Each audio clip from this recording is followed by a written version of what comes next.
எபேசியர் 2:4-5. தேவனோ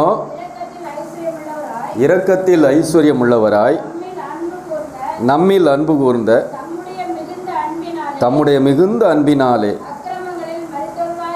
அக்கிரமங்களில் மரித்தவர்களாயிருந்த நம்மை கிறிஸ்துவுடனே கூட உயிர்ப்பித்தார். கிருபையினாலே ரட்சிக்கப்பட்டீர்கள். நம்முடைய தேவனுக்கு அநேக குணாதிசயங்கள் இருக்கிறது. வேதத்திலே நாம் வாசித்தோம் என்றால், அவர் அன்புள்ளவர், இரக்கமுள்ளவர், கிருபையுள்ளவர், நீடிய சாந்தமுள்ளவர், பொறுமை உள்ளவர், தயை உள்ளவர், எத்தனையோ காரியங்களை நாம் பார்க்கிறோம். அதிலே விசேஷமான ஒன்று அவருடைய இரக்கம். அதைத்தான் எபேசியர் 2:4 சொல்லப்பட்டிருக்கிறது. தேவனோ இரக்கத்தில் ஐஸ்வர்யம் உள்ளவராய் நம்மில் அன்பு கூர்ந்த தம்முடைய மிகுந்த அன்பினாலே அக்கிரமங்களில் மரித்தவர்களாயிருந்த நம்மை கிறிஸ்துவுடனே கூட உயிர்ப்பித்தார். அல்லேலூயா. எத்தனையோ பேர் இன்னைக்கு இந்த இடத்துக்கு நம்ம வரலன்னா இன்னைக்கு ஒருவேளை மரித்து போயிருக்கலாம். ஆண்டவர் அவருடைய இரக்கம் தந்ததுனால தான் நம்மை கிருபையாய் உயிரோடு வைத்திருக்கிறார். அல்லேலூயா. கர்த்தருடைய இரக்கம், ஆண்டவருடைய இரக்கம் நமக்கு கிடைக்கணும். அல்லேலூயா. ஒவ்வொரு நாளும் நீங்கள் எதுக்கு ஜெபிக்கணும்? ஆண்டவரே, எனக்கு உங்கள் இரக்கத்தை தாங்கப்பா. அல்லேலூயா. அவருடைய இரக்கம் இல்லாமல் நம்மளால் வாழ முடியாது. அவருடைய கிருபையும் வேணும், இரக்கமும் வேணும். அவருடைய கிருபையினாலே நம்மை ரட்சிக்கிறார். அந்த கிருபை எப்படி கிடைக்கிறது என்றால், அவருடைய இரக்கத்தினாலே.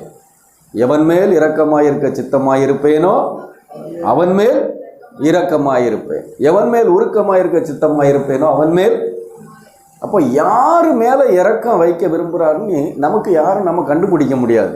அது கர்த்தருடைய கண்களில் தான் இருக்குது. அல்லேலூயா. ஆமாம், கர்த்தருடைய கண்களில் நமக்கு இரக்கம் கிடைத்ததினால் தான் இன்றைக்கு நாம் இங்கே ஜீவனோடு இருக்கிறோம். அல்லேலூயா.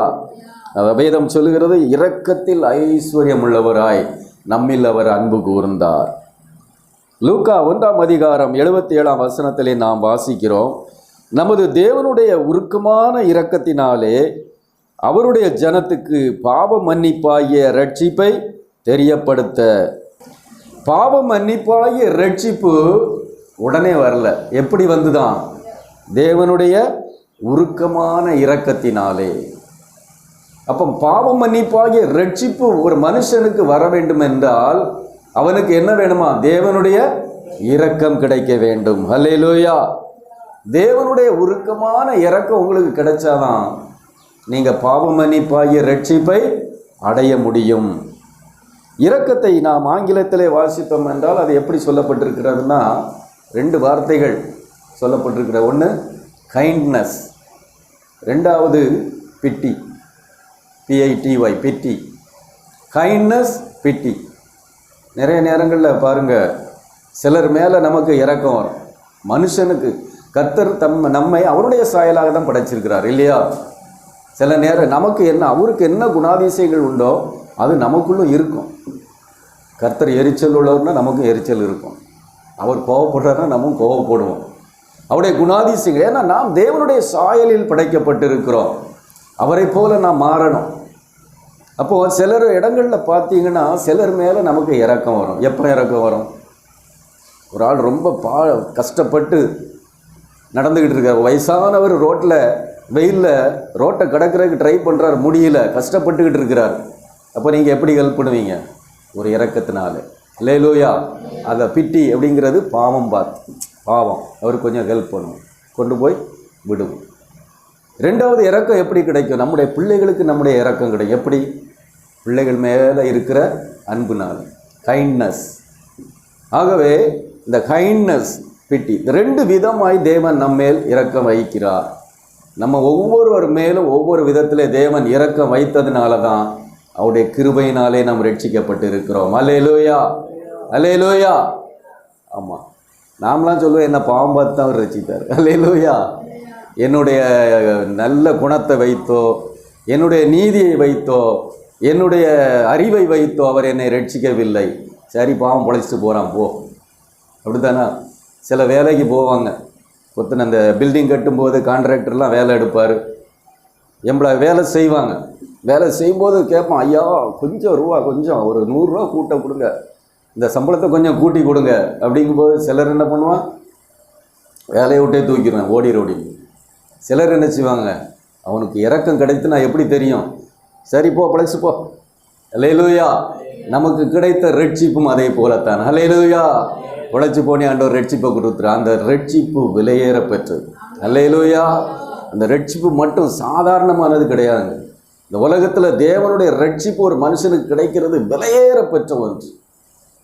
அதை இழந்து போய் விடவே கூடாது. அல்லேலூயா. அது எப்படி கிடைக்கிறது என்றால் கர்த்தருடைய இரக்கத்தினாலே நமக்கு கிடைக்கிறது. ஆண்டவருக்கு பல குணாதிசயங்கள் இருப்பதை நான் சொன்னேன். அதில் ஆண்டவர் பிரதானமாக எதை வச்சிருக்கிறார்னா இரக்கத்தை தான் வச்சிருக்கிறார். வாசிங்க வசனத்தை. யாத்ராகமம் 34ஆம் அதிகாரம் 6-7 வசனங்கள். யாத்ராகமம் 34:6-7. கர்த்தர் அவனுக்கு முன்பாக கடந்து போகிற பொழுது அவர், கர்த்தர் கர்த்தர் இரக்கமும் கிருபையும் நீடிய சாந்தமும் மகா தயையும் சத்தியமும் உள்ள தேவன், 1000 தலைமுறைகளுக்கு இரக்கத்தை காக்கிறவர். அல்லேலூயா. அல்லேலூயா. கர்த்தரை ஆண்டவர் என்ன செய்யறாரு, மோசையை கூப்பிடுறாரு. மோசைக்கு உடன்படிக்கை கற்களை கொடுக்கணும், 10 கட்டளையை கொடுக்கணும். அதுக்காக கர்த்தர் மோசையை சொல்றாரு, நீ காலமே எழுந்து அதிகாலமே எங்கே வந்து நிற்கணும், மலையின் மேலே என் சமூகத்தில் வந்து நில். அந்த 3ஆம் அதிகாரம் 34ஆம் அதிகாரத்தில் முதலிருந்து நீங்கள் வாசித்தீங்கன்னா தெரியும். காலமே என் சமூகத்தில் வந்து நில், நான் உனக்கு 10 கட்டளையை கொடுக்க போகிறேன்னு சொல்கிறார். அவன் அதிகாலமே எழுந்து கர்த்தரை தேடி போகிறான். இன்னைக்கு எத்தனை பேர் ஆண்டவரை அதிகாலமே தேடுறீங்க? அல்லேலூயா. நம்ம காலைதோறும் ஆண்டவரை தேடுகிற நல்ல கிருபை நமக்கு வேணும். அதுக்கு அவருடைய இரக்கத்தை கேட்கணும். ஆண்டவரே, ஒவ்வொரு நாளும் நான் நம்மெல்லாம் உம்மை தேடணும், உம்மை துதிக்கணும், அதுக்கு உங்கள் இரக்கம் எனக்கு வேணும் கேட்கணும். அதிகாலமே எழுந்து தேவனுடைய சமூகத்தில் போய் நிற்கணும். எத்தனை பேர் அதிகாலையில் எழுந்து ஜெபிச்சிங்க? அல்லேலூயா. அதை பழக்கப்படுத்தணும். ஒவ்வொரு நாளும் ஆண்டவருடைய சமூகத்தில் அதிகாலமே எழுந்து துதிக்கிற ஜெபிக்கிற நல்ல குணம் நமக்கு வேணும். ஆண்டவரே, அதற்கான இரக்கத்தை எனக்கு தாருணி கேளுங்க, ஆண்டவர் தருவார். அல்லேலூயா. இப்போ மோசே அதிகாலமே எழுந்து காலையில் போய் நிற்கிறான். அப்போ ஆண்டவர் அவன் முன்னாடி வந்து இறங்கி நின்று அவருடைய நாமத்தை கூறுகிறார். அதுக்கு முந்தின வசனத்தில் கர்த்தர் தம்முடைய நாமத்தை அவனுக்கு கூறினார். 6ஆம் வசனத்தில் சொல்கிறார், அவனுக்கு முன்பாக கடந்து போகிற பொழுது கர்த்தர் கர்த்தர் இரக்கமும். அப்போ முதலாவது என்ன சொல்கிறார் பாருங்க, அவருடைய குணாதிசயத்திலே அவர் மேன்மைப்படுத்துகிறது, முக்கியமாய் வைத்திருக்கிற ஒன்று என்னவென்றால் அவருடைய இரக்கம். அல்லேலூயா. இந்த இரக்கத்தை பெற நாம் காத்திருக்க வேண்டும். அல்லேலூயா. கர்த்தருடைய இரக்கம் உங்களுக்கு கிடைச்சுன்னா போதுங்க. உலகத்தில் வேற எதுவுமே தேவை. ஒரு வேலையாளுக்கு அவன் எஜமான் கண்களில் இரக்கம் கிடைச்சுன்னா போதும், அவருக்கு வேண்டியதெல்லாம் அவன் செய்வான். அல்லேலூயா. இப்போ இங்கே முதலாவது சொல்லுகிறார், இரக்கமும் கிருபையும் நீடிய சாந்தமும் மகாதயையும் சத்தியமும் உள்ள தேவன். அல்லேலூயா. நம்ம 1000 தலைமுறைக்கு இரக்கத்தை காக்கிறவர். வேதம் சொல்லுகிறது, நாம் ஆண்டவருக்கு பயப்படுகிற பயத்தோடு அவருடைய இரக்கத்தினாலே ரட்சிக்கப்பட்டு நீதி உள்ளவர்களாய் நடந்தால் உங்கள் சந்ததிகளுக்கு 1000 தலைமுறைக்கு அவர் இரக்கம் செய்கிறவராய் இருக்கிறார். அல்லேலூயா. 1 2 கிடையாதுங்க, 1 2 கிடையாது. பாவம் செய்கிறவனை என்ன செய்வாரான், 4 தலைமுறை தான் விசாரிக்கிறார். 1 2 3 4 தலைமுறையோட முடிஞ்சிடும். பெரிய மந்திரவாதிகள்லாம் இருப்பான், பயங்கரமாக மந்திரவாதம் செய்து நிறைய குடும்பங்களை அழிப்பான், கொடிய பாவம் செய்வான். அவன் நினைக்கிற எல்லா பாவத்தையும் அட்டுழியத்தையும் செய்து அவன் மரித்து போவான். ஆனால் அவன் செய்த பாவங்கள் சாபங்கள் எல்லாம் அவன் சந்ததியின் மேலே வந்து இறங்கும். எப்படி பெற்றோர்கள் சொத்தை சேர்த்து வைத்து கடைசியில் மரித்து போன அந்த சொத்துலாம் யாருக்கு போகும்? பிள்ளைகளுக்கு தான் போகும். அதை போல ஒரு மனுஷன் கொடிய பாவம் செய்து சாபத்தை சம்பாதித்து அவன் மரித்து போனால் அந்த பாவங்களும் சாபங்களும் அவனுடைய சந்ததிக்காக சேர்த்து வைக்கப்படும் என்று வேதம் சொல்லுகிறது. அந்த பாவமும் சாபமும் 4 தலைமுறைகளுக்கு அது கடந்து போகும் என்று கர்த்தர் சொல்லி இருக்கிறார். அல்லேலூயா. அப்போ பாவத்தை ஆண்டவர் என்ன கேட்கிறார்? சாபத்தை 4 தலைமுறைக்கு தான் கேட்கிறார். ஆனால் நீங்கள் தேவனுக்கு முன்பாக நீதியுள்ளவர்களாய், கர்த்தருக்கு பயப்படுகிறவர்களாய், அவருடைய இரக்கத்தை பெற்றவர்களாய், கடைசி வரை அவருக்கு நின்றவர்களாய், அவருக்காக ஊழியம் செய்து கூட ஓட்டத்தை முடிப்பீர்கள் என்றால் உங்கள் 1000 சந்ததிக்கு அவர் இரக்கம் செய்கிறார். அல்லேலூயா. 1000 தலைமுறைக்கு யோசிப்பார். கொஞ்சமாவது நம்ம யோசிக்க முடியுதா? அவருடைய இரக்கம் அவ்வளவு பெரியது. அல்லேலூயா. 1000 தலைமுறைகளுக்கு இரக்கத்தை காக்கிறவர். ஆமென். 2 கொரிந்தியர் 1ஆம் அதிகாரம் 3ஆம் வசனத்திலே நாம் வாசிக்கிறோம். அவர் எப்படிப்பட்ட தேவனாய் இருக்கிறார் என்று அங்கே வாசிக்கிறோம். 2 கொரிந்தியர் 1:3. நமது கர்த்தராகிய இயேசு கிறிஸ்துவின் பிதாவாகிய தேவனும் இரக்கங்களின் பிதாவும் சகலவிதமான ஆறுதலின் தேவனுமாய் இருக்கிறவருக்கு ஸ்தோத்திரம். இங்கே இந்த வசனம் சொல்லுகிறது, அவர் எப்படிப்பட்டவராம்? இரக்கங்களின் பிதா. அல்லேலூயா, அல்லேலூயா. நம்முடைய தேவனை பாருங்க. அவர் சில இந்த வசனங்கள் எல்லாம் வாசித்து பாருங்க வீட்டில் போய். இந்த உலகத்தில் எத்தனையோ ஆவிகள் இருக்கிறது, எத்தனையோ ஆவிகள், வஞ்சிக்கிற ஆவிகள், பொல்லாத ஆவிகள், தீர்க்க தரிசனம் சொல்லுகிற, குறி சொல்லுகிற ஆவிகள், வஞ்சிக்கிற ஆவிகள், ஆமேன், கொலைபாதக ஆவிகள், இப்படி பார்த்தீங்கன்னா மந்திரவாத பில்லி சூனிய ஆவிகள் நிறைய இருக்குது. எல்லா ஆவிகளுக்கும் மேலானவர், எல்லா ஆவிகளுக்கும் பிதா ஒருவர் இருக்கிறார். அவர் தான் நம்முடைய கர்த்தர். அல்லேலூயா. அவருடைய பெயர் என்ன தெரியுமா? ஆவிகளின் பிதா. கர்த்தருக்கு ஒரு பேர் ஆவிகளின் பிதா. அதே போல இந்த உலகத்தில் பாருங்க, எத்தனையோ சூரியன், சந்திரன், எத்தனையோ கிரகங்கள் இருக்கிறது. சூரியன்லேருந்து வெளிச்சம் வருது. இதே போல் எத்தனையோ மில்லியன், கோடிக்கணக்கான நட்சத்திரங்கள், அதெல்லாம் வெளிச்சத்தை கொடுக்குது. சூரிய குடும்பங்கள் எத்தனையோ இருக்குது. வெளிச்சத்துக்கு வெளிச்சம், அங்கே ஒவ்வொரு வெளிச்சம். அந்த லைட்டை பாருங்கள், ஒரு வெளிச்சம் கொடுக்குது. மின்மினி பூச்சினி ஒன்று இருக்குது, ராத்திரி அழகாக வெளிச்சம் கொடுக்கும். இதெல்லாம் ஜோதின்னு சொல்லுவாங்க. வெளிச்சத்துக்கு இன்னொரு பேர் என்னது? ஜோதி. திருவண்ணாமலைக்கு எதுக்கு போவாங்க? எதை பார்க்க போவாங்க? ஜோதியை பார்க்கணும், ஒளி. ஏன்னா தேவன் ஒளியாக இருக்கிறார். வசனம் அதை தான் சொல்லுது. கர்த்தர் ஒளியாக இருக்கிறார். அந்த ஒளியை பார்த்துட்டா போதும், ஜோதியை பார்த்துட்டா போதும். அதுக்கு தான் அந்த தீபத்தை பார்க்க என்ன செய்கிறாங்க? ஓடுறாங்க, மலையில் ஏற்றப்படுது. அப்படி பலவிதமான ஒளி இருக்கிறது, ஜோதிகள் இருக்கிறது. வேதம் சொல்லுகிறது, எல்லா ஜோதிகளுக்கும் அவர் பிதா. அல்லேலூயா. அவர் ஜோதிகளின் பிதா, ஆவிகளின் பிதா. இன்னொரு பிதா என்ன தெரியுமா? மகிமை. உலகத்தில் எத்தனையோ மகிமை இருக்குது. ஒவ்வொருவருக்கும் ஒவ்வொரு மகிமை கொடுத்திருக்கிறார். இன்னைக்கு பிரைம் மினிஸ்டர்னா அவருக்கு ஒரு மகிமை. பார்த்தீங்கன்னா அவர் போட்டிருக்கிற ஷர்ட்டுகள்லாம் பார்த்தீங்கன்னா 1 கோடி ரூபாயாம். இன்றைக்கி நம்ம பிரதமர் போடுற அந்த சட்டை வந்து 1 கோடி ரூபான்னு நான் ஒரு இடத்துல வாசித்துருக்கிறேன். நம்ம சாப்பாடெலாம் பார்த்தீங்கன்னா எவ்வளவோ செலவு பண்ணுறாங்க. தனி ஃப்ளைட்டு, எங்கே போனாலும் ஹெலிகாப்டர். இங்கேருந்து ஒரு நாட்டுக்கு போனால் அதுக்கே, அந்த லைனில் போகிறதுக்கே எத்தனையோ கோடி செலவாகுமா. இது எதை குறிக்கிறது? அவருக்குரிய மகிமை. ஒரு பிரதம மந்திரின்னா அவருக்கு ஒரு மகிமை கர்த்தர் கொடுத்திருக்கிறார். அல்லேலூயா, அல்லேலூயா. அதே போல் அமெரிக்க அதிபர்னா அவருக்கு ஒரு மகிமை இருக்குது. சீஃப் மினிஸ்டர், நம்ம சீஃப் மினிஸ்டர் இருக்கிற அவருக்கு ஒரு மகிமை. இந்த பக்கத்தில் அவர் வந்தாருன்னா ரோடெல்லாம் இப்படி இருக்குமா? ஒரு குண்டு குழி இருக்காது, எல்லாம் நீட்டாக இருக்கும். ஏன்னா அவருக்கு மேலே ஒரு மகிமை ஆண்டவர் வச்சிருக்கிறார். அல்லேலூயா. அந்த மகிமை அவரை கனப்படுத்துகிறது. இதே போல ஒவ்வொரு மனுஷருக்கும் மகிமை கொடுத்திருக்கிறார். 1 கொரிந்தியர் 15 நாம் வாசிக்கிறோம், ஒவ்வொரு நட்சத்திரத்துக்கும் கூட மகிமை கொடுத்திருக்கிறார். மகிமையிலே நட்சத்திரத்துக்கு நட்சத்திரம் வித்தியாசமாக இருக்கிறது. உங்களுக்கும் கூட உங்கள் வேலை ஸ்தலத்தில் ஒரு மேனேஜராக இருந்தால் உங்களுக்கு ஒரு மகிமை. நீங்கள் சொன்னால் 4 பேர் கேட்பான். அல்லேலூயா. நீங்கள் வந்தால் நடுங்குவாங்க, பயப்படுவாங்க. அதுதான் மகிமை. அப்போ இந்த எல்லா மகிமைகளுக்கும் பிதா அவர். அல்லேலூயா. அவர் மகிமையின் பிதா. அதை போலத்தான் அவர் ஆவிகளின் பிதா, ஜோதிகளின் பிதா, மகிமையின் பிதா. அதை போலத்தான் இந்த வசனத்திலே நாம் வாசிக்கிறோம் 2 கொரிந்தியர் 1:3 அவர் இரக்கங்களின் பிதா. அல்லேலூயா, அல்லேலூயா. சகல விதமான ஆறுதலின் தேவன். எத்தனையோ ஜனங்கள் பாருங்க இன்னைக்கு கஷ்டப்படுறாங்க. இந்த சொன்னார், மரித்து போனார் அந்த மனுஷன். மனைவி பிள்ளைகள்லாம் எவ்வளோ கஷ்டத்தில் இருப்பாங்க. ஆனால் அவர்களை எல்லாம் ஆறுதல் படுத்த கர்த்தர் ஒருவரால் தான் முடியும். அல்லேலூயா. ஏனென்றால் வேதம் இந்த வசனம் சொல்லுகிறது, சகலவித ஆறுதலின் தேவன். அவர் இரக்கங்களின் பிதா. நம்முடைய பிள்ளைகளுக்கு இரக்கம் செய்கிற கர்த்தர்.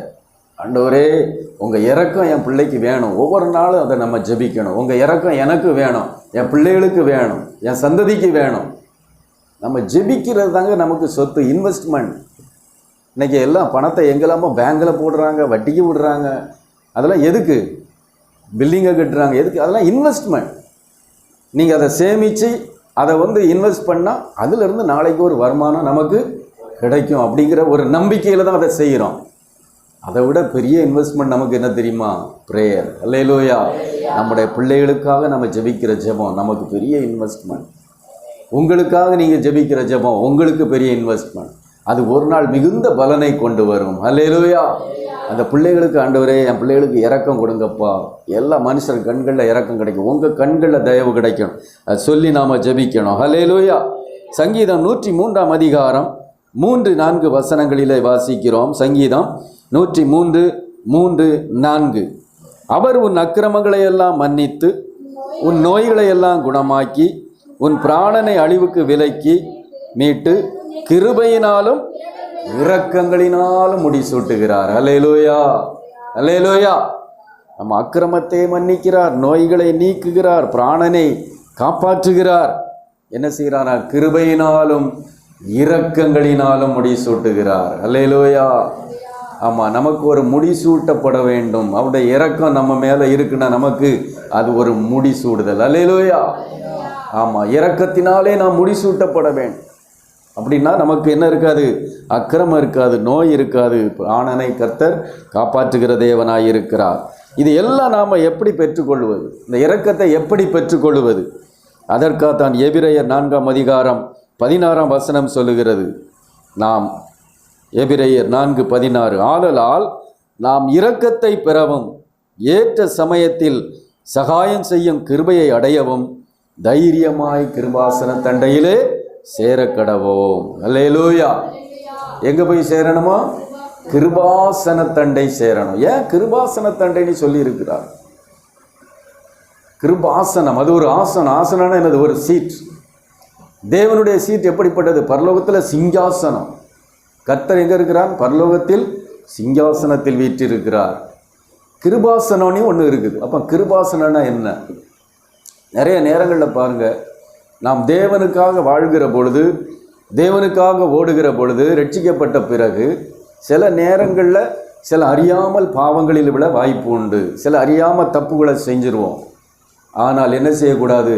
ஐயோ நான் அன்னைக்கு ஜெபம் பண்ணல, ஆண்டவரை தேடலை, ஐயோ இந்த இடத்துல நான் ஆண்டவரை மகிமைப்படுத்தலை, நான் தப்பு பண்ணிட்டேன் அப்படி சொல்லி ஆண்டவரை விட்டு விலகி போகக்கூடாது. என்ன செய்யணுமா? தைரியமாய் கிருபாசன தண்டை வரணும். அல்லேலூயா.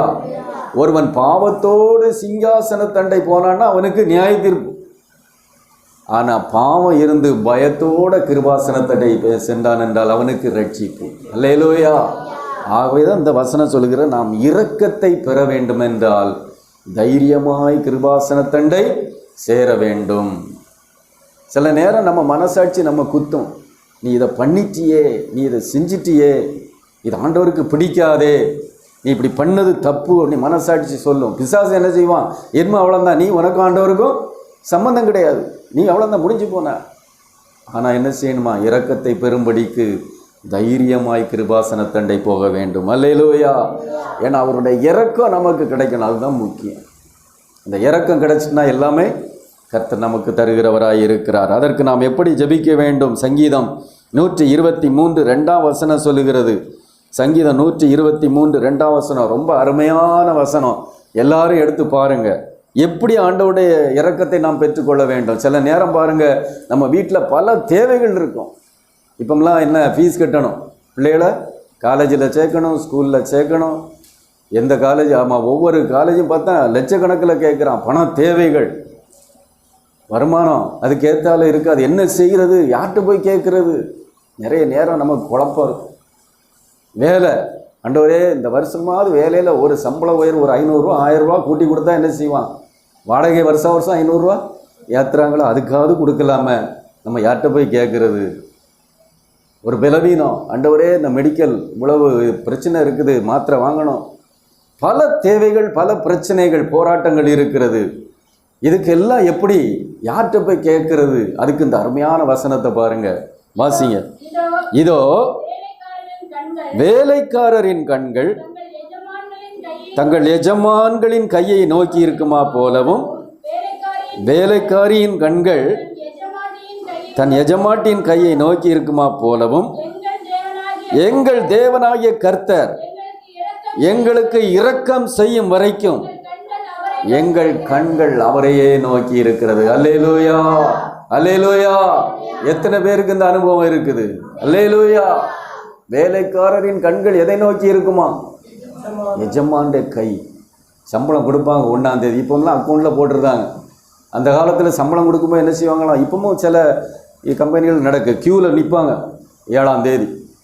ஒவ்வொருத்தராக பேரை கூப்பிட்டு என்ன செய்வாங்க, டிக் பண்ணி அந்த சம்பளத்தை கவரில் போட்டு கொடுக்கும்போது அவங்க பார்த்துக்கிட்டே இருப்பாங்க. சில நேரம் எஜமானே கொடுப்பார், கையே பார்ப்பாங்க, எப்பண்டா நமக்கு தருவார், எப்போ தருவார், பார்த்துக்கிட்டே இருப்பாங்க, ஒரு ஆர்வம். அதே மாதிரி வேலைக்காரி படி அளப்பாங்க. வேலை எஜமானி என்ன செய்வாங்க, அந்த காலத்தில் இந்த சங்கீதம்லாம் அப்போவே எழுதப்பட்டது, அதனால் அப்போ உள்ள முறைமையின்படி போட்டிருக்குது. இப்போ நம்ம என்ன செய்கிறோம், சம்பளம் எப்போ உடனே அக்கௌண்ட்டை திறந்து பார்த்துக்கிட்டே இருப்போம். ஏடிஎம் கார்டில் போய் விழுந்துட்டா, பணம் விழுந்துட்டா, அல்லேலூயா. இப்போ ஏடிஎம் மிஷினை போய் பார்த்துக்கிட்டு இருக்கிறோம். அதே போல் அந்த வேலைக்காரிகளாக என்ன செய்வாங்களாம், எஜமாட்டி கையில் சில வீடுகளில் பாருங்கள், வீட்டு வேலை செய்வாங்க, ரொம்ப கஷ்டப்பட்டு வீட்டு வேலை செஞ்சு பிள்ளைகளை காப்பாற்றுவாங்க. அப்போ அந்த வீட்டு வேலைக்கு செய்யும்போது அந்த வீட்டில் ஏதாவது ஒரு ஃபங்க்ஷன் நடக்கும், நிறைய பிரியாணி மிச்சமாக இருக்கும், மனம் நல்லா வரும், கடைசியில் பிள்ளைகள் நிறையா இருக்கும். இப்போ அந்த வேலைக்கார அம்மாவுக்கு என்ன எதிர்க்கும், போகும்போது எஜமானி அம்மா ஏதாவது கையையே பார்த்துக்கிட்டு இருப்பாங்க, போகும்போது அந்த கையில் ஏதாவது கொண்டு வராங்களா. அல்லேலூயா. இதை போல் நான் மனுஷனை பார்க்கக்கூடாது, யாரை பார்க்கணுமா, கர்த்தரை பார்க்கணும். ஏசப்பா எப்போ தர போகிறேன், ஏசப்பா உங்கள் கையே நான் பார்த்துக்கிட்டேன், என் தேவையெல்லாம் நீங்கள் தான்ப்பா சந்திக்கணும். இந்த மாதத்தில் எவ்வளவோ தேவைகள் இருக்குதுப்பா, அதை உங்கள் கையிலிருந்து நான் எதிர்பார்க்கேன். தேவனாய கர்த்தர் எங்களுக்கு இரக்கம் செய்யும் வரைக்கும் எங்கள் கண்கள் யாரை நோக்கி இருக்கிறது, அவரையே நோக்கி இருக்கிறது. அல்லேலூயா, அல்லேலூயா. அவர் இரக்கத்தில் ஐஸ்வர்யம் உள்ள தேவன், நமக்கு இரக்கத்தை தருகிறார். யாருக்கு அவர் இரக்கம் கொடுக்கிறார்? ஒரு 4 பாயிண்ட்டை பார்த்துட்டு நாம் முடிக்க போகிறோம். யாருக்கு கர்த்தர் இரக்கம் கொடுக்கிறார்? முதலாவது வாசிக்கிறோம், லோத்துவை குறித்து நாம் வாசிக்கிறோம். 2 பேதுரு 2ஆம் அதிகாரம் 7-8 வசனங்கள். 2 பேதுரு 2ஆம் அதிகாரம் 7-8. லோத்து அக்கிரமக்காரருக்குள் வாசமாயிருக்கையில் அவருடைய காம விகார நடக்கையால் வருத்தப்பட்டு நாள்தோறும் அவருடைய அக்கிரம கிரியைகளை கண்டு கேட்டு நீதியுள்ள தன்னுடைய இருதயத்தில் வாதிக்கப்பட்ட நீதிமானாகிய லோத்தை அவர் ரட்சித்திருக்க. அல்லேலூயா. லோத்துடைய நாட்களில் அவன் எங்கே வாசமாக இருந்தான் என்றால் சோதோம் கொமாரா. இந்த சோதோம் கொமாராவை பற்றி நீங்கள் பார்த்தீங்கன்னா அது செழிப்பான தேசம். ஆபிரகாமும் லோத்தும் சேர்ந்து போயிட்டு இருக்காங்க. அவர்கள் இருவரும் சேர்ந்து போகிற பொழுது அவருடைய ஆஸ்தி பூமி தாங்கக்கூடாததாக இருந்தது. லோத்தும் பெரிய ஐஸ்வர்யவனாயிட்டான், ஆபிரகாமும் பெரிய ஐஸ்வர்யவனாயிட்டான். இப்போ அவர் மந்தை மேய்ப்பர்களுக்குள்ளே பிரச்சனை வருகிற பொழுது ஆபிரகாம் சொல்லுகிறார், லோத்தை கூப்பிட்டு சகோதரன், நாம் சகோதரர், நமக்குள்ள பிரச்சனை வேண்டாம், நீ வடக்க போனால் நான் தெற்க போகிறேன், நீ கிழக்க போனால் நான் மேற்க போகிறேன், நீ எங்கே போகணும்னு பார்த்தா லோத்து பார்க்குறான், கண்களை ஏறெடுத்து அந்த சோதம் குமாரா அப்படி பச்சை பசேல்னு ஏதேன் தோட்டத்தை போல இருந்துதான். அல்லேலூயா. அப்போ நான் அங்கே போகிறேன் பண்ணிட்டு லோத்து எங்கே போயிட்டான், சோதம் குமாராவுக்கு போயிட்டான். சோதம் குமாரா ஏதேன் தோட்டத்தை போல அவ்வளவு செழிப்பான இடம். ஆனால் அங்கே நல்லா தான் இருந்தான். போக போக என்ன ஆயிற்று பார்க்க, எங்கெல்லாம் செழிப்பு, எங்கெல்லாம் பணம், எங்கெல்லாம் ரொம்ப வசதி இருக்குதோ அங்கே என்ன இருக்குமா, பாவம் இருக்கும். அல்லேலூயா. பெரிய பணக்காரனாக இருப்பான், கோடீஸ்வரனாக இருப்பான், மனைவிக்கு துரோகம் பண்ணிக்கிட்டு இருப்பான், பாவம் அங்கே உள்ளே இருக்கும். மனைவி கணவனுக்கு துரோகம் பண்ணுவார், பாவம் அங்கே இருக்கும். அவங்க பல விதமான கொலை பண்ணுவாங்க, பிஸ்னஸ் எல்லாம் வழக்கன்னு அன்னைக்கு என்னெல்லாமோ பண்ணுறாங்க. சம்பாதிக்கணும் அப்படிங்கிறதுக்காக பணத்துக்கு மேலே பணத்தை சம்பாதிக்கிறாங்க. மனுஷன் என்ன செய்கிறான், பாவத்திற்கு மேலே பாவத்தை செய்கிறான். மற்ற குடும்பங்களை அழிக்கிறார்கள், வாழ்வாதாரங்களை கெடுக்கிறார்கள். அப்போ அந்த சோதம் குமாரா ரொம்ப செழிப்பாக இருந்ததுனால அவங்கள் காம விகாரம், ஓரின சேர்க்கை அங்கே அதிகமாக இருந்தது. பயங்கரமான பாவம். இந்த பாவத்துக்குள்ள இருக்கிற பொழுது லோத்து எப்படி இருந்தான் கவனிங்க. இந்த பாவத்துக்குள்ள இருக்கும்போது லோத்துக்கு ஏன் இரக்கம் கிடைத்தது? அதைத்தான் நான் சொல்லிக்கிட்டு இருக்கிறேன். லோத்துக்கு ஆண்டவர் ஏன் இரக்கத்தை கொடுத்தார்? லோத்து இருக்கிறது ஒரு செழிப்பான இடம், ஆனால் அங்கே பாவம் நிறைந்த ஒரு இடம். அந்த இடத்துல இருக்கும்போது அவன் எப்படி நினைச்சான், எப்படி இருந்தானா?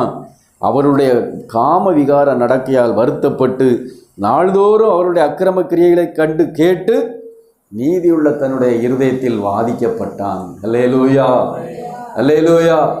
இன்றைக்கு நம்மை சுற்றியுள்ள ஜனங்களை பாருங்கள், எவ்வளவோ பாவம் அக்கிரமம் நடக்குது. பயங்கரமாக கொள்ளை, பயங்கரமான கொலை நடக்கிறது, ஆக்சிடென்ட், தற்கொலைகள், எவ்வளோ விபத்துகள், அநியாயங்கள், அக்கிரமங்கள் நடக்கிறது. இதெல்லாம் கண்டு நாம் எப்படி இருக்கிறோம்? லோத்து என்ன செய்தான்? அவனுடைய இருதயத்தில் வாதிக்கப்பட்டு ஒவ்வொரு நாளும் ஆண்டோட்ட ஜெபம் பண்ணியிருப்பான்னு நினைக்கிறேன். ஆண்டவரே, இந்த ஜனங்கள் இப்படிப்பட்ட அருவருப்பான காரியங்களை செய்கிறார்களே, இவர்களை ரட்சியும், இவர்களை காப்பா, இவர்களுக்கு இரக்கம் கூடும். அவன் இரக்கத்திற்காக ஆண்டோட்ட கெஞ்சியிருப்பான். அதனால் அவனுக்கு இரக்கம் கிடைத்தது. அல்லேலூயா. ஆமாம், மற்றவர்களுக்கு இரக்கம் கிடைக்க வேண்டும் என்று நாம் ஜெபித்தால் நமக்கு கர்த்தர் இரக்கம் தருகிறவராய் இருக்கிறார். அல்லேலூயா. லோத்து அப்படி ஜெபிப்பான், அதனால் அவனுக்கு கர்த்தர் இரக்கத்தை கொடுத்தார். இன்றைக்கு நமக்கு நம்முடைய பிள்ளைகளுக்கு இரக்கம் வேணும்னா இந்த ஜனங்களுக்காக நாம் பரிந்து பேச வேண்டும். அல்லேலூயா. ஆண்டவரே, இந்த தேசம் அழிந்து கொண்டிருக்கிறது. சுற்றிலும் உள்ள ஜனங்கள் எல்லாம் அக்கிரமத்திலும் பாவத்திலும் மரித்து கொண்டு இருக்கிறார்கள். குடி தண்ணி அடிச்சுட்டு டாஸ்மாக் கடை முன்னாடி விழுந்து கிடக்கிறாங்க. இதெல்லாம் பார்க்கும்போது நம்முடைய இருதயத்தில் ஒரு வேதனை வரணும். அவர்களுக்குத்தான் ஆண்டவர் ரட்சிப்பை கொடுப்பார், இரக்கத்தை கொடுப்பார். அல்லேலூயா. தண்ணி அடிச்சுட்டு பாருங்க, தற்கொலை பண்ணி சாகுறாங்க. காம விகாரத்தினால ஊரை விட்டு ஓடி வந்து லாட்ஜில் தங்குறாங்க. 2 நாள் புருஷன் பொண்டாட்டியா இருக்கிறாங்க, தற்கொலை பண்ணி செத்து போயிடறாங்க. போன வாரம் பேப்பரில் பாருங்கள், 2 பேர் லவ் பண்ணாங்க. வீடு எடுத்து ரூம், ஒரு வீடே எடுத்து வாடகைக்கு எடுத்து புருஷன் மனைவினி சொல்லி வாழ்ந்து 1 மாதத்துக்குள்ளே பயங்கர சண்டை. 2 பேருமே தற்கொலை பண்ணி செத்தே போயிட்டான். இது 1 2 இல்லை, நிறையா டெய்லி நடந்துக்கிட்டு இருக்கு. இதற்காகலாம் நம்ம ஜெபிக்கணும், பரிதாபப்படணும். ஆண்டவரே, இந்த ஆத்துமாக்கள் எல்லாம் இப்படி வீணாய் போகிறார்களே, பெற்றோர்களுக்கு கீழ்ப்படியாமல் இப்படி தங்கள் இஷ்டப்படி ஓடி வாழ்க்கையை கெடுத்துக்கொள்ள, அவர்களுக்கெல்லாம் ரட்சிங்கப்பா, கிருபை கொடுங்கப்பா, அவர்களெல்லாம் அறிவை நல்ல புத்தியை கொடுங்க. அந்த அக்கிரமக்காருடைய கிரியைகளை கண்டு நீதியுள்ள லோத்துடைய இருதயத்தில் வாதிக்கப்பட்டதினாலே கர்த்தர் அவனுக்கு இரக்கம் கொடுத்தார். அல்லேலூயா. அந்த லோத்துக்கு எப்படி இரக்கம் கொடுத்தாருன்னு பாருங்க. அடுத்த வசனத்தில் எப்படி அவன் அந்த இரக்கத்தை பெற்றுக்கொண்டான், கர்த்தர் அவன் மேல் எப்படி அந்த இரக்கத்தை வைத்தார் என்று ஆதியாகமம் 19 அதிகாரம் 16 வசனத்திலே நாம் வாசிக்கிறோம். ஆதியாகமம் 19:16. தேவன் அவன் மேல் வைத்த இரக்கம் எப்படிப்பட்டது என்பதை அந்த வசனம் காட்டுகிறது.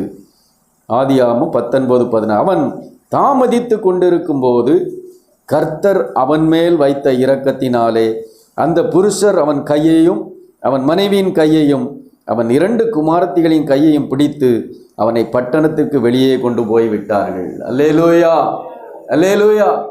இப்போ சோதோம் கொமோரா பட்டணம் பயங்கர பாவத்தில் இருக்குது. அங்கே நீதிமானாகிய லோத்து இருக்கிறான். அவர்கள் செய்கிற காம விகார நடக்கை, அக்கிரம கிரியைகளை கண்டு தன்னுடைய இருதயத்திலே வாதிக்கப்பட்டவனாய் அவன் ஜெபித்து கொண்டிருக்கிறான். அவன் நீதிமானாய் இருக்கிறான். இப்போ அவனுக்கு கர்த்தருடைய இரக்கம் கிடைக்கிறது. இந்த சோதோம் குமார பட்டணம் பயங்கர பாவத்தில் இருக்கிறார். கர்த்தருடைய நியாய தீர்ப்பு வருகிறது. இப்போ அந்த பட்டணத்து மேலே கர்த்தர் அக்கினியையும் கந்தகத்தையும் வர வைக்க போகிறார். இப்போ ஆண்டவர் சொல்லிட்டார், லோத்துக்கிட்ட சொல்கிறார், நாளை அதிகாலை என்ன செய்யும், இந்த பட்டணம் சாம்பலாக்கப்படும், நீனும் உன் குடும்பமும் எழுந்து தப்பிச்சிருங்க அப்படின்னு சொல்கிறார். உடனே லோத்து என்ன பண்ணுறாரு, மர்மக்க மாட்டெல்லாம் போய் பேசி பார்க்குறாரு, யாருமே வரல. கடைசியில் விடிஞ்சாச்சு. விடியார் காலமான போது சீக்கிரம் எழுந்தி போ போ போனி தூதர்கள் சொல்கிறாங்க. ஆனால் லோத்து என்ன செய்கிறார், அந்த வசனம் என்ன சொல்லுகிறது, அவன் தாமதித்து கொண்டிருக்கும் போது. இப்போ இந்த இடத்துல பாருங்க, இந்த திடீர்னு இந்த இடத்துல ஒரு சுனாமி வருதுன்னா என்ன பண்ணுவோம்? கவர்மெண்ட் சொல்லிடும், இன்னைக்கு பெரிய சுனாமி வருது, அம்பத்தூர் ஆவடியில் 10 மணிக்கு எல்லா பில்டிங்கும் மூங்கிடும்னா என்ன பண்ணுவீங்க? வெட்டியை கட்டு ஒரு ஆள் இருக்க அவ்வளோ பறந்துடும். எங்கடா ஓடுறதுன்னு துண்டை காணும் துணியை காணோன்னு ஓடிடுவாங்க. அதே மாதிரி அங்கே பாருங்கள், அந்த இஸ்ரேல் காசாவில் டெய்லி சண்டை நடக்குது. நாளைக்கு இந்த இடத்துல பாம்பு உள்ள போகுதுன்ன உடனே என்ன செய்வாங்களாம், எல்லாம் வீட்டில் கையில் காலில் கிடைக்கிறதெல்லாம் எடுத்து அண்டர் கிரவுண்டில் போய் ஒளிஞ்சிக்குவான். எவ்வளோ சீக்கிரமாக செய்யணும். இங்கே லோத்து பாருங்க, அக்கினி வரப்போது சொன்னால் அவன் என்ன செய்கிறான்? தாமதித்து கொண்டு இருந்தான். காரணம் என்ன? ஏன் அவன் தாமதித்து கொண்டு இருக்கிறான்? மனைவியும் பிள்ளையும் கிளம்பலை. இன்னைக்கு அதுதான் பெரிய பிரச்சனையிலே.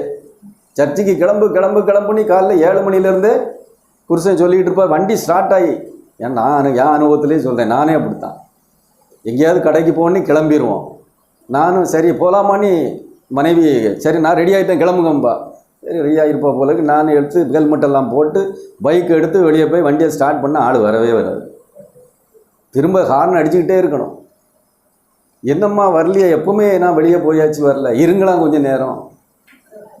அதே போல் தான் எங்கே கிளம்புனாலும் என்ன செய்வாங்க, அவங்க அதுக்குரிய டைமை எடுப்பாங்க. இங்கே லோத்தை கிளம்ப ஆண்டவர் தள்ளுறாரு. தூதர் போப்பா, அக்கினி விழப்போது, ஓடுங்கிறாரு. அவனால் போக முடியல. காரணம் மனைவி பிள்ளையும் அங்கே டெக்கரேஷன் பண்ணாங்களோ இல்லை எதையும் இருக்கிற பொருட்களெல்லாம் கட்டி தூக்கிட்டு ஓடலான்னு பண்ணாங்களோ தெரியல. அவன் தாமதித்து கொண்டு இருக்கிற பொழுது ஒருவேளை அப்படியே இருந்திருந்தானே என்ன ஆயிருக்கும்? அக்கினி விழுந்திருக்கும், மரித்து போயிருப்பான். ஆனால் அந்த வசனம் அடுத்தது தான் முக்கியம். என்னது? கர்த்தர் அவன் மேல் வைத்த இரக்கத்தினாலே. அல்லேலூயா! யாருக்கெல்லாம் அந்த இரக்கம் வேணும்? கர்த்தர் அவன் மேல் வைத்த அந்த இரக்கத்தினாலே. அந்த இரக்கம், அல்லேலூயா, இரக்கத்தினால என்ன செய்தாராம்? அவனையும் அவன் மனைவி பிள்ளைகளுக்கு கையை பிடிச்சி ஆண்டவர் இழுத்துட்டு போறார். எப்படிங்க ஆண்டவர் செய்வாரா? அவர் எப்பேற்பட்ட பரிசுத்தர். ஒரு மனுஷனை குடும்பத்தை காப்பாத்தன்னா அவ்வளவு ஆதங்கத்தோடு அவர் செயல்படுகிறார். காரணம் அவன் மேல் வைத்த இரக்கம். அல்லேலூயா! நம்முடைய வாழ்க்கையில் அதுதான். நம்முடைய பிள்ளைகள் நம்மால் காப்பாற்றப்படணும். பிள்ளைகளுக்கு வருகிற பொல்லாத வியாதிகள், பலவீனங்கள், பிரச்சனைகள், போராட்டங்கள், கொடிய ஆபத்துகள், ஆக்சிடென்ட்கள் வராமல் காப்பாற்றப்படணும்னா கர்த்தருடைய இரக்கம் நம்ம மேல வேணும். அல்லேலூயா! வண்டியில் போயிட்டு இருப்போம், கர்த்தர் நம்ம மேல் வைத்த இரக்கத்தினால தான் நம்மை காப்பாற்றுகிறார். சைடில் வந்து இடிக்க வந்தால் நம்மை ஆண்டவர் அருமையா ஓரமாக கொண்டு போயிடுவார். அல்லேலூயா! எத்தனையோ வீடியோவில் பார்ப்பீங்க, நடந்து போயிட்டு இருப்பான், திடீர்னு ஒரு பெரிய ஒரு மேலேருந்து ஒரு போர்டு வந்து விழும். அப்போந்தான் கொஞ்சம் இங்கே விலகி போயிருப்பார், இங்கே வந்து விழுந்துடும். அது மாதிரி பைக்கில் போகும்போது பெரிய லாரி வந்து என்ன செய்யும்? அடிச்சிடும். வண்டி மட்டும் டேமேஜ் ஆகும். இவன் தனியாக நிறைய வீடியோ பார்த்துருப்பேன், எல்லாம் தெரியாத மாதிரி உட்காந்துருக்காங்க போய். அப்போது பாருங்கள், அதுக்கெல்லாம் தேவனுடைய இரக்கம்தான். கர்த்தர்மே அவன் மேல் வைத்த இரக்கத்தினாலே இந்த இரக்கத்தை நாம் சம்பாதிக்க வேண்டும். அல்லேலூயா! கர்த்தருடைய கண்களில் நமக்கு இரக்க வேணும். அப்போ தேவனுடைய இரக்கத்தை கிடைக்கிற பொழுது அவர் நம்மை காப்பாற்றுகிறார். எபிரேயர் 2ஆம் அதிகாரம் 18ஆம் வசனத்திலே நாம் வாசிக்கிறோம், நமக்கு சோதனை பலவீனங்கள் வருகிற பொழுது நமக்கு உதவி செய்ய அவர் என்னவாயிருக்கிறாராம்? வல்லவராயிருக்கிறார். அல்லேலூயா! நமக்கு எவ்வளவோ பிரச்சனைகள், போராட்டம் வரும். அந்த போராட்டத்திலிருந்து நமக்கு உதவி செய்ய அவருடைய இரக்கத்தினால தான் நமக்கு உதவி செய்கிறார். அல்லேலூயா! எபிரேயர் 2:18 ஆதலால் அவர்தாமே சோதிக்கப்பட்டு பாடுபட்டதினாலே அவர் சோதிக்கப்படுகிறவர்களுக்கு உதவி செய்ய வல்லவராய் இருக்கிறார். அல்லேலூயா! அப்போ யாருக்கு இரக்கம் கிடைக்கும்? லோத்துக்கு எப்படி இரக்கம் கிடைத்தது? அவன் சுற்றிலும் உள்ள ஜனங்களுடைய அக்கிரம கிரியைகளை கண்டு தன்னுடைய நீதியுள்ள இருதயத்திலே வாதிக்கப்பட்டதினாலே, ஜெபித்ததினாலே கர்த்தர் அவனுக்கு இரக்கம் கொடுத்தார். ஹல்லேலூயா! ஹல்லேலூயா! அடுத்து பார்க்கிறோம், யாருக்கு கர்த்தர் இரக்கம் தருகிறார்? நீதிமொழிகள் 28ஆம் வசனம், 28ஆம் அதிகாரம், நீதிமொழிகள் 28ஆம் அதிகாரம் 13ஆம் வசனம் வாசிங்க. தன் பாவங்களை மறைக்கிறவன் வாழ்வடைய மாட்டான், அவைகளை அறிக்கை செய்து விட்டு விடுகிறவனோ இரக்கம் பெறுவான். ஹல்லேலூயா! பாவங்களை மறைக்கிறவன் என்ன செய்ய மாட்டான்? அறிக்கை செய்து விட்டு விடுகிறவன் இரக்கம் பெறுவான். பாவத்திலிருந்து வெளியே வர்றதுங்கிறது எளிதாக முடியாது. பாருங்க, இந்த உலகம் எப்படி கிடக்குதான்? பொல்லாங்கனுக்குள் கிடக்கிறது. இன்னைக்கு கையிலே மொபைல் ஃபோன் வந்துருச்சு, எல்லாமே இது உள்ள இருக்குது.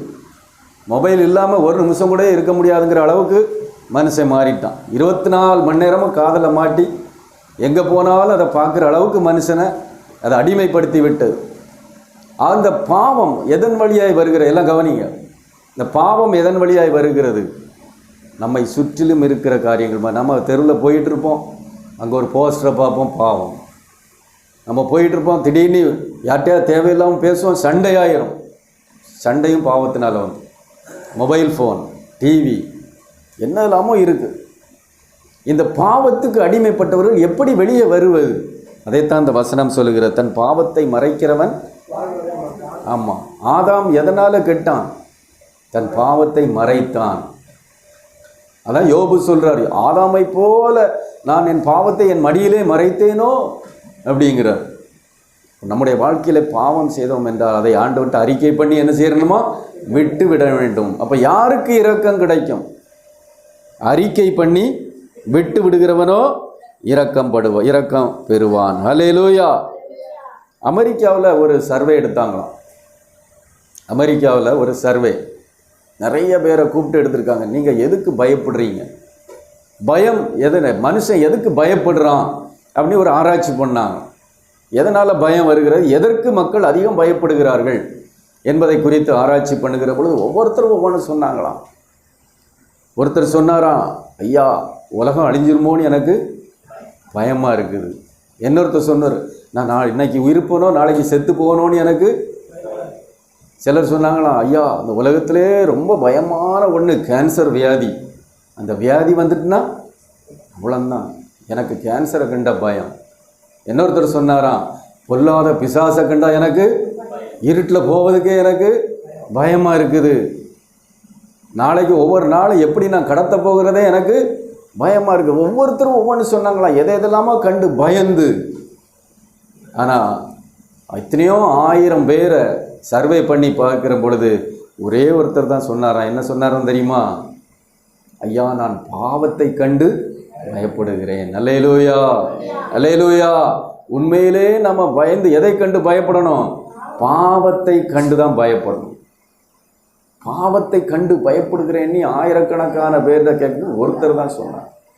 இப்போ பாருங்க, மக்களுக்கு என்ன இல்லை? பாவத்தை பற்றிய பயம் இல்லை. பாவம் தான் கேன்சரை விட பயங்கரமானது. ஒரு மனுஷனுக்குள்ள வியாதி எப்படி வருது? பாவத்தினால தான் வருகிறது. ஒரு மனுஷனுக்கு எப்படி கடன் பிரச்சனை வருகிறது? பாவத்தினால.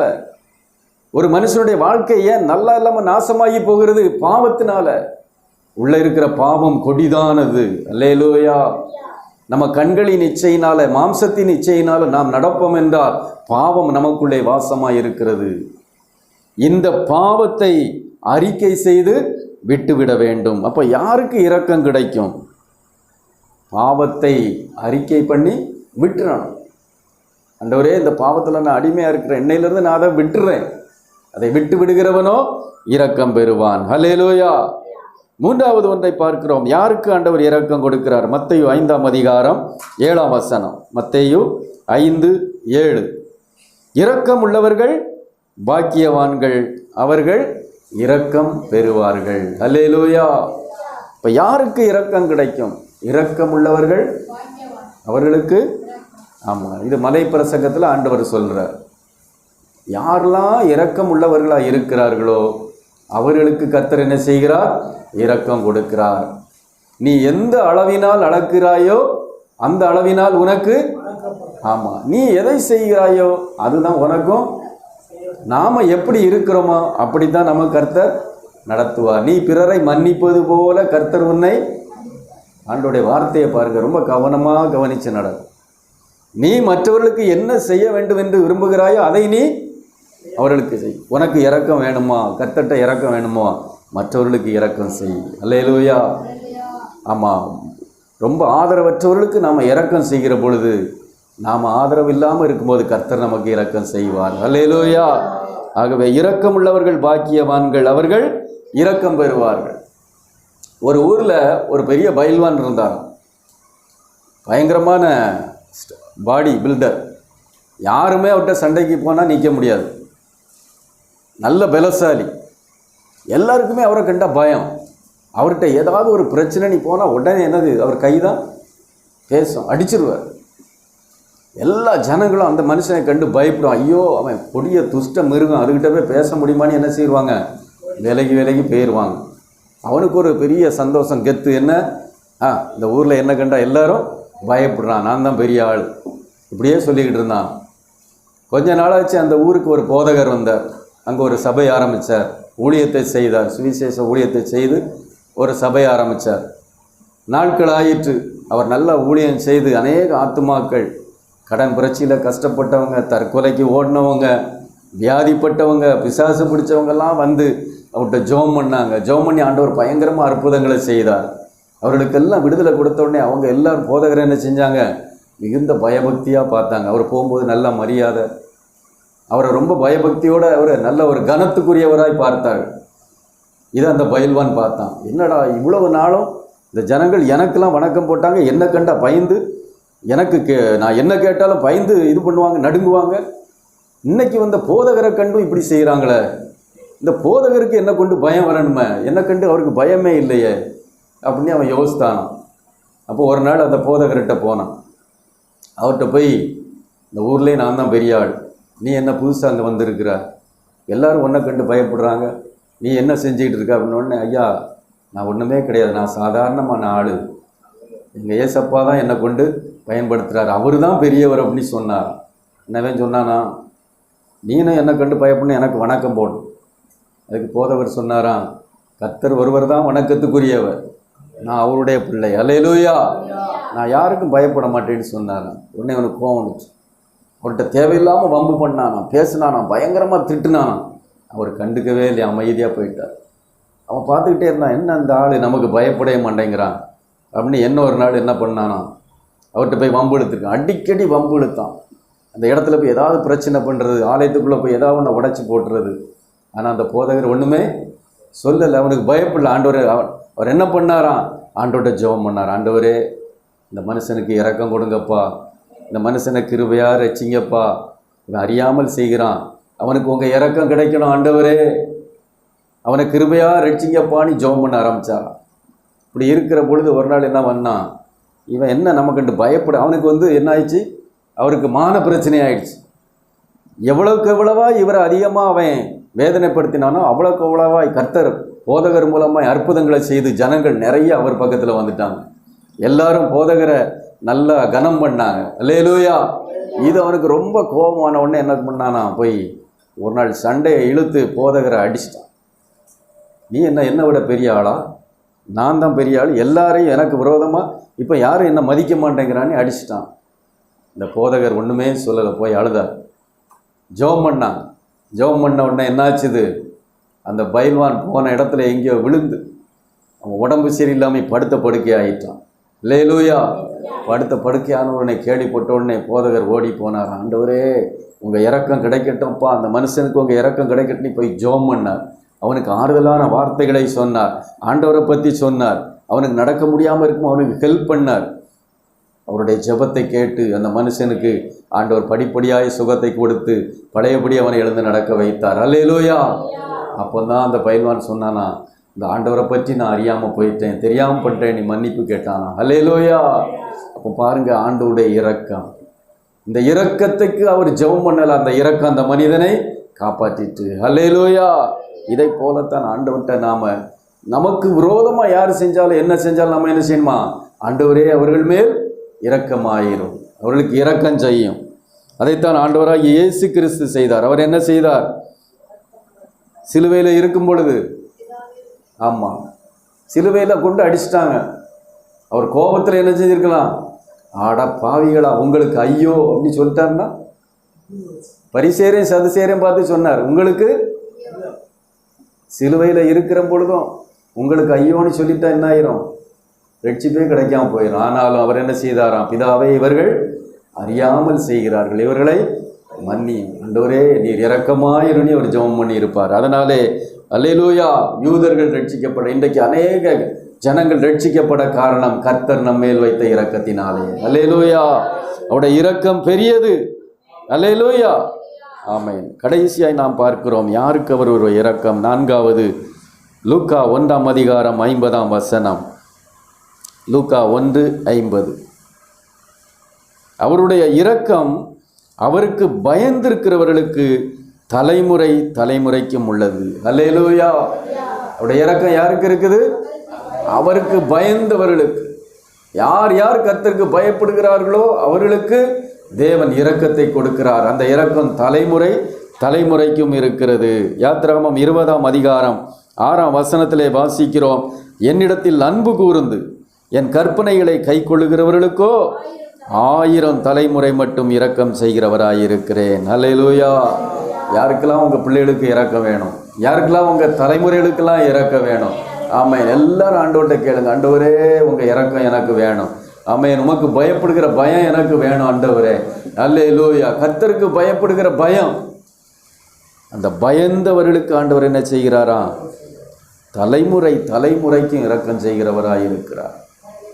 அல்லேலூயா, அல்லேலூயா. நம்முடைய பிள்ளைகளுக்கு நாம் சொல்லி அதை போதிக்க வேண்டும். கர்த்தருக்கு பயப்படுகிற பயம். ஒவ்வொரு நாளும் வசனத்தை வாசி, ஒவ்வொரு நாளும் ஜெபம் பண்ணு, ஞாயிற்றுக்கிழமை சர்ச்சைக்கு போ, பெரிய ஆட்கள் பெரியவங்களுக்கு கீழ்ப்படி, நீதியை செய், நியாயத்தை செய், தர்மத்தை செய். நிறைய பேர் என்ன சொல்லுவாங்க, என்ன சொல்லி கொடுப்பாங்க பிள்ளைகளுக்கு? போகிற இடத்துல எதாவது கிடச்சுன்னா தூக்கிட்டு வந்துரு.